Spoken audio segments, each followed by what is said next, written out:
This part is very clear. You're nothing but a pawn, and you'll remain a pawn until you play. The rules are clear. Take what they give you, give away what you have to, and the difference is yours. The question is, how big is the difference? Are you really intending to win? Well, why not? There are lots like me, and we're the actual players. Because on one side of us are the real cattle, who let TV do the thinking for them, while on the other is power, who believe that we are shit and feeble-minded cattle. Over in the barn, they want us to take care of them. But a long time ago, they gave up on themselves, and now they won't lift a single finger. While those who have real power became more than the rest. Became gods. They sit so high up that they can't see us as either a serious enemy or a trusted friend. They have only one problem, that they're not immortal.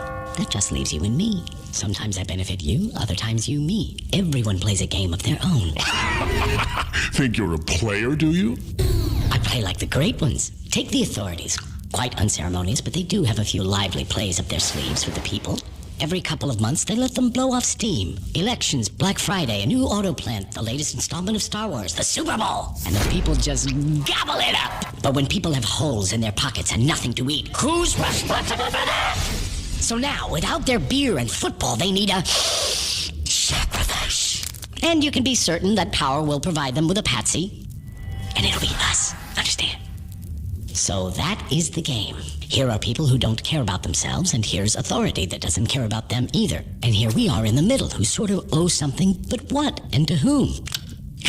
It's not clear. How pure and simple. You're more naive than you look. But you're right in that we are like butter that is spread between a thin layer of caviar and moldy bread, which reminds me of a fairy tale. Once there lived a poor wolf, and nearby lived a very powerful and rich fox. They grew up together, were in the same class at school, but now they're in different social classes. The fox's life was like a fairy tale. One day the wolf came to him and said, "Teach me to do it. I'm tired of my life and I want to play with the big boys. I want to live like you. Tell me what to do." The fox answered, "Don't sweat it. I'll fix up a place for you. You'll have a cushy job. You'll sit in a chair, quietly catch fish. By the rules. Don't fuss. Take a lot here, a little there. Anything will do." So the wolf nervously looked around and saw that everyone was doing the same thing. And soon it was all working. He caught big fish and little ones. One day the fox came to get his share of fish, but the wolf said to him, "Sorry, brother, this fish is stuck to my tail." So the fox went and unstuck it.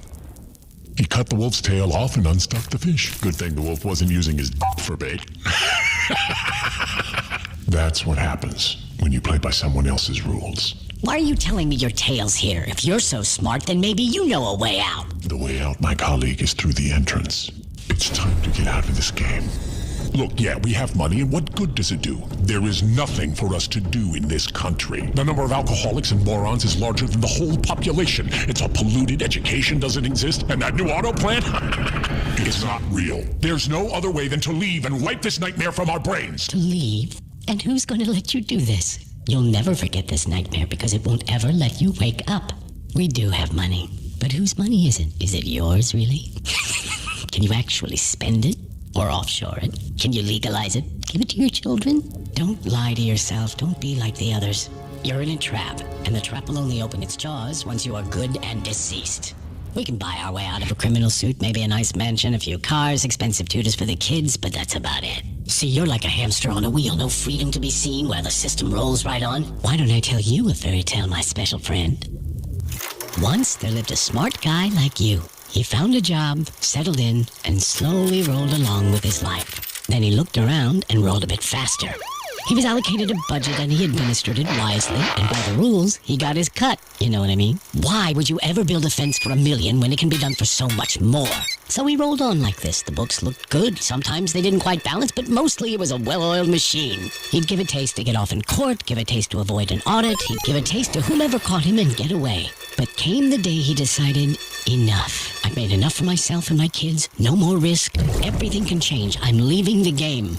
Quietly. I need to move my money out and leave. I got away from Grandma. I got away from Grandpa. I got away from the traffic cop, the prosecutor, and the tax police. And I can get away from you, Mr. Fox. And what? What? Just letting him go would have been a total loss for the fox. Nobody leaves. The fox hates feisty people. To those who want to leave, he gives a very tough time. Bounces them from the tax police to the DA to court, bleeds them dry and tosses them in jail.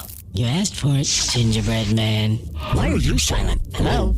Are you even here? Leave him alone. He looks like He's asleep. What can I say? You seem to be making some good points, so I didn't chime in. So what do you want? To win? Or not to lose? Not to lose. It doesn't matter.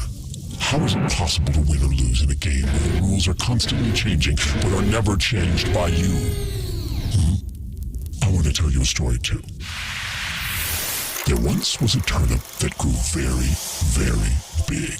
They started tugging it in different directions, but just couldn't pull it out. The turnip creaks, but it won't come out. Then one smartass said, why don't we just grab the turnip together and pull it in the same direction? They grabbed it, pulled really hard, and pulled out the turnip. It shined gloriously like the sun, so beautiful, so smooth. When the turnip was just sitting there, no one got anything at all. But after it was pulled, everyone had enough. There is one way alone for us to agree amongst ourselves, to finally write some rules ourselves. And that's when it will start. Our game. Now this is incredible. Have you ever experienced like deja vu? If you've ever had the feeling of having lived a moment before, you've already experienced deja vu. It's like an inexplicable phenomenon. And what if you had actually already lived that moment? The theory put forward suggests that that our consciousness has already lived thousands of different lives before, and when we die, the bright light we see at the end of the tunnel is actually a form of rebirth into the world. As a baby, it is said that between the ages of 1 and 3, memories are being erased from your previous life. That's why we don't remember anything at this age. And sometimes not all memories are erased properly, which is why we can have this deja vu sensation, which is actually a remnant of memories from our past life, but we don't know it. The deja vu you experience would therefore be truly real. The interesting part is that new experiences you do in your life could lead to future deja vu. The deja vu experiences in another life.